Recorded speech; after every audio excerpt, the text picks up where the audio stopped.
الزينات ديالي اللي كيعانيو من مشكل تساقط الشعر الحاد، الشعر كله كيهبط لك في المشطق، الشعر كله تحت من البروتين والكيراتين، القشره، تساقط الشعر مشكله كيعانيو منها جميع النساء والرجال كذلك.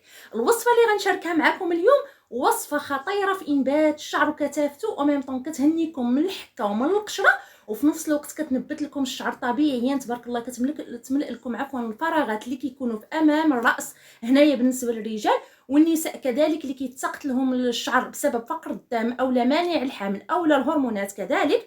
غتهناو من هذا المشكل هذا. ما تنسيش ديري جيم وتبارطاجي الفيديو مع اي وحده او لا واحد كيعاني من هذا المشكل. الماسك المعجزه اللي غينبت لك ما شاء الله الفراغات وغترحمي لي عليه اكيد الوالدين الزينه ديالي. خليك معايا لنهايه الفيديو باش تشوفي الوصفه السهله، المكونات البسيطه اللي متواجده في اي بيت. فاول مكون اللي غنحتاجوه في هذه الوصفه هذه اللي هو السدر، اللي معروف ما شاء الله كيكتف لنا الشعر وكيطولو وميم طون كيملأ لنا الفراغات وكيوقف التساقط. غنحتاجو 3 ديال المعلقات، والكميه كتختلف على حسب الطول ديال الشعر. كيمكن لك تاخديه من عند العطار هكا مطحون، كما كيمكن لك تاخديه اوراق وتطحنيه على يديك كما كتشوفوا معايا. هذا هو السدر كيجي مطحون، وهنايا الزاز ولا اللزاز كل واحد شنو كيقول لك. كتقوليها للعطار، انا غنكتب لكم كاع المكونات كتقوليها للعطار كيعطيها لك. كنحتاجو منه فقط ملعقه كبيره. كنتي غدوبلي الكميه ديال السدر بطبيعه الحال كتدوبلي الكميه ديال الالزاز. هانتوما اللون ديالو راه مختلف على السدر. كنحتاجو مكون اخر اللي هو نصف لافوكا او لا افوكادو. هذه ممكن تستعملي الافوكادو كما يمكن لك تستعملي بنانه. هنايا كنخليها حتى كطيب مزيان وكتوصل لهذا اللون هذا غير برا الثلاجه. وحتى الموزه اولا البنانه كتخليها حتى هي كطيب مزيان، يعني القشره ديالها كتكحال وعاد كتستعمليها، يعني كتكون داك الموزه طايبه مزيان مزيان مزيان مزيان. انا استعملت هنا الافوكادو حيت دابا هذه هي وقتها وكتكون متوفره في اي بيت تقريبا، لان الثمن ديالها رخيص والفوائد ديالها كثيره تبارك الله في ترطيب الشعر وتنعيمه. هنايا عندي حليب ديال الكوكونات او لا ديال جوز الهند مع الارز. راه الفوائد ديال هذا الحليب هذا فاش كتشربيه داخليا وفاش كتستعمليه في لا ماسك لا ديال الوجه ولا ديال الشعر ما شاء الرحمن.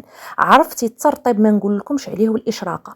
ممكن تعوضوه لما كانش عندكم، واخا كيتباع في المحلات التجاريه الكبرى راه كاين وموجود. كتعوضيه بهذا الياغورت الطبيعي، يعني ياغورت بدون سكر. انا غنزيد نزومي لكم باش تشوفوه بلا سكر، يعني طبيعي 100%.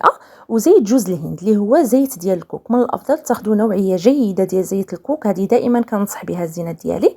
يعني كتستعمليهم جوج كيعوضوا لك داك الحليب ديال جوز الهند والروز. ولكن انا كنفضل هذا لان تبارك الله الترطيب ديالو رائع، والفوائد كذلك يقول لكم شربا ودهنا.